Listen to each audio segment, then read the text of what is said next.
Good morning, brothers and sisters. It is 9:48 a.m. on New Year's Eve, December 31st, 2021. I hope everyone is having a great and wonderful New Year's Eve, and I hope everyone is safe on the roads. I'd like to kind of get through this as quick as possible. We had a C class, another C class, and then almost an M class, 9.88. That's like knocking on the door of it. So everything's been pretty quiet, and yeah, this actually kind of took me by surprise, but then again, the sun is unpredictable. We don't, well, to us, but those that like to set it off, they kind of control that a little bit more.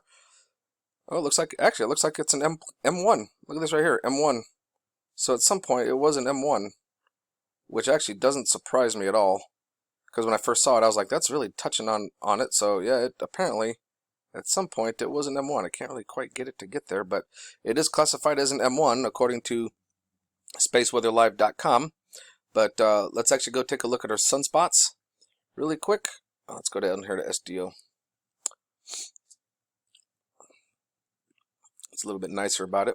Here we go, 2918. This is actually the region that we had our major flare. We had a nice plasma discharge come off from right down here. And we can actually go take a look at SDO here in just a moment. I'll actually end on SDO. That sunspot group that I was telling you about, we'll see how it develops. It now has a number, 2922. So, and it looks like they are getting quite, looks like it's starting to get a little bit of a development there. We definitely see red and blue are positive and are negative. And hopefully they don't grow to be like this and start playing with each other, because they're really close. We'll keep an eye on it though. And this is our current level of our plasma absorption according to the European Space Agency of Euphoria. It's kind of interesting they call it Euphoria, isn't it? So we're actually doing halfway decent. We are going to be ramping up, getting above 10 centimeters cubed. And looks like we're going to be topping up right around 18 in a pretty long-term event, again, from what they're predicting, from what we've got going on here. It does show a couple of releases, as you can clearly see from what we actually just well, you haven't quite seen it going on the sun yet, but I will show you. And over here at Space Weather Prediction Center, we are over here at LASCO. This is C2, this is LASCO C3, and we can already see that we're starting off with a little buddy right here going this way. We can actually see quite a few. There's actually quite a few of them. A lot of things that are going on up in outer space. I mean, look at this. That looks like a dig on battle. Star Wars. I mean, imagine Starship Enterprise and all that kind of just flying around, shooting their photon torpedoes and lasers, right? Sounding a little silly, but, well, whatever. I'm feeling kind of in a silly mood. Now, there's a nice little buddy right there. How you doing, bud? There he is, and you can see a little trail behind him. Some people say it's a triangle, but no, that one's a bird one. That's definitely a bird. Sorry, folks. And here's our coronal mass ejection. Quite a substantial one. We'll take a look at him on seeds here in a little bit. Hopefully they have that up to date so that we can take a good look at it in black and white as well. It's actually one of the better images to see it that way. Oh, looks like there was one there on the left towards the bottom of the screen, and right before the CME. That's when we saw this guy. Wonder if he had anything to do with it. Probably not. Probably another one. But let's come over here to LASCO C2, or 3 rather, and of course we already see one here. We can see his little fla-la-la-la going on behind him. And there's a few in here as well. Oh, there's another Borg cube right here, bending the light. I love this light bending technology, and really, it's kind of eerie when you think about it. How long have they been around us? Uh-oh. We might be missing on some time here. I feel a time gap coming. Oh, there we go. There's one.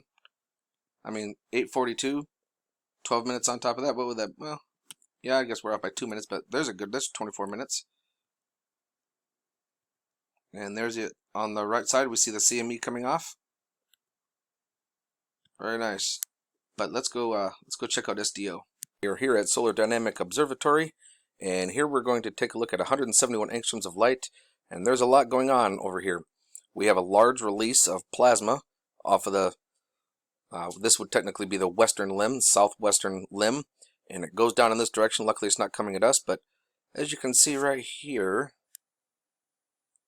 look at that. We've got some little vortexes coming up off the sun again. Almost like there's something here. It's quite interesting. And then we also have it going on up here in this region. You guys will see as I hit play.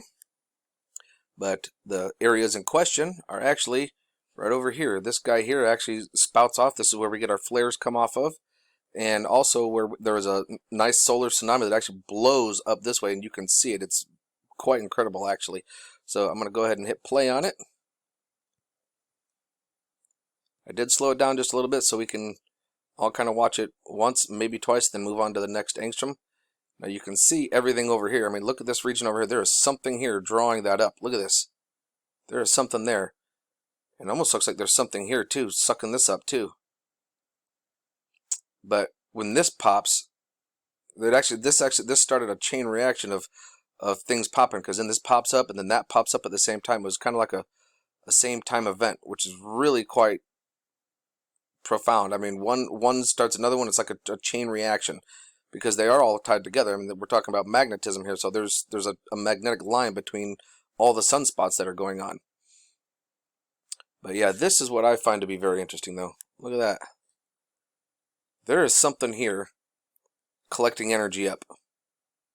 And then once it finally gets full, look at this, how it goes around it like that. And once it has enough of it, it almost looked like a yin and yang right there, didn't it?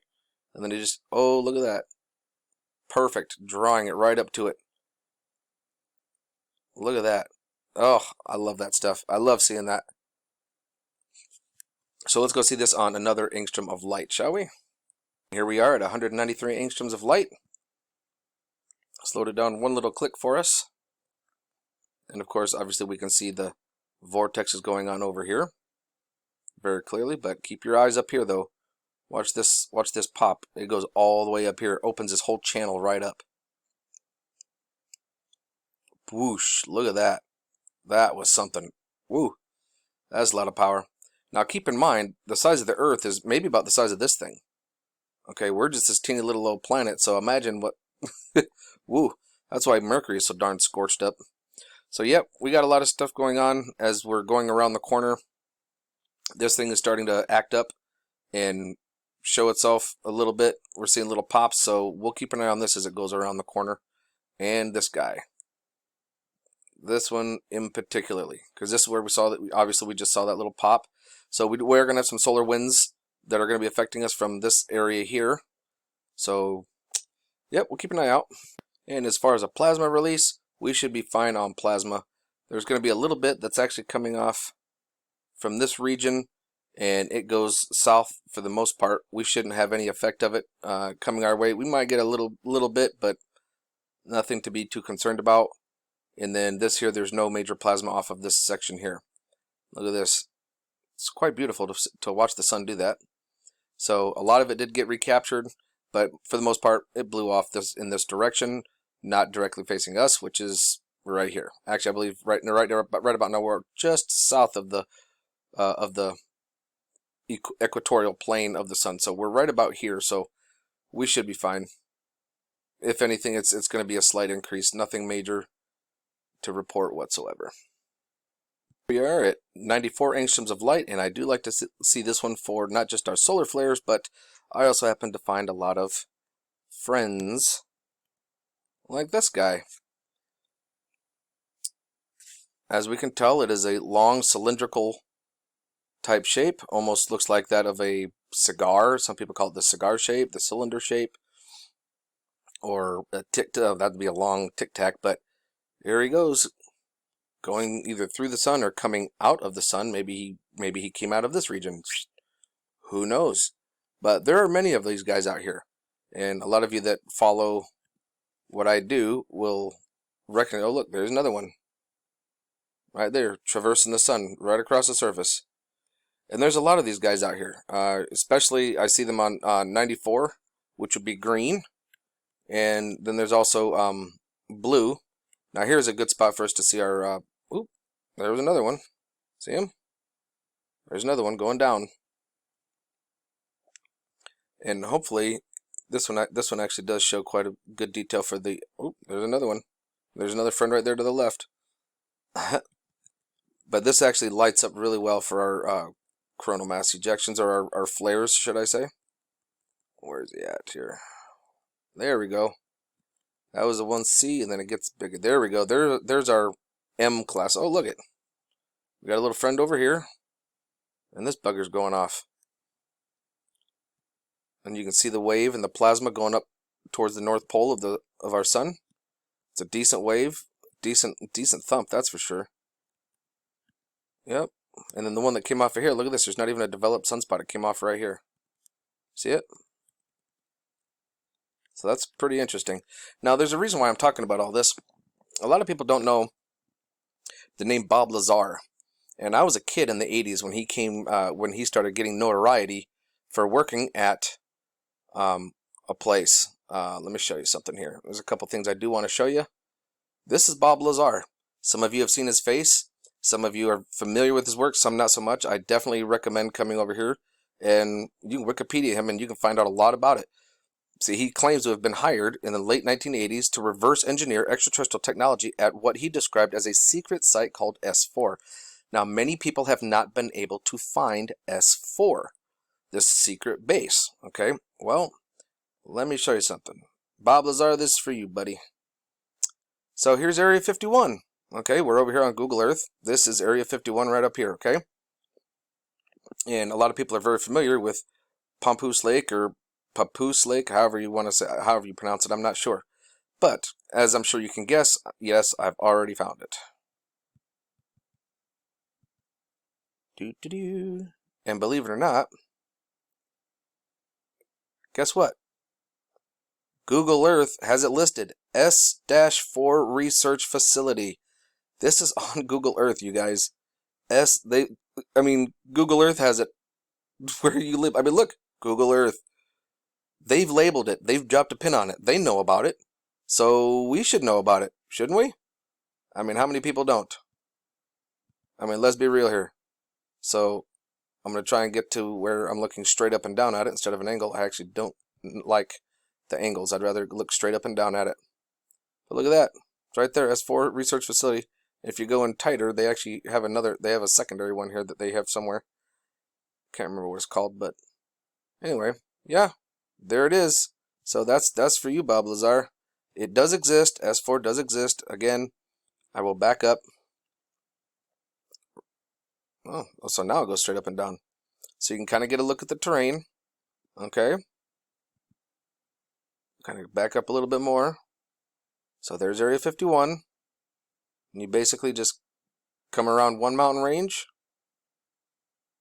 And if you will, come around another one and pretty much go right smack, almost just right smack on the top of where this secondary mountain range is, right smack in the middle of it, right here. That's where we're at. See, a lot of people were thinking it was over here, but it's not. It's up here in the mountains. Okay? So, that was for Bob Lazar. Now, a lot of the stuff that he talked about was things coming out of the sky, crashing, aliens. Well, this right here, I'm on Nick Thomas TV, so he gets the credit for me using his information. Look at this. Oh, this is a meteor. A lot more on the way. Larger, to Earth, large meteors. That's not a meteor. Okay? Not at all. These are all broken up pieces. So, oh, it's a satellite. No, it's a freaking spaceship. It's a UFO. There's freaking Star Wars going on, folks.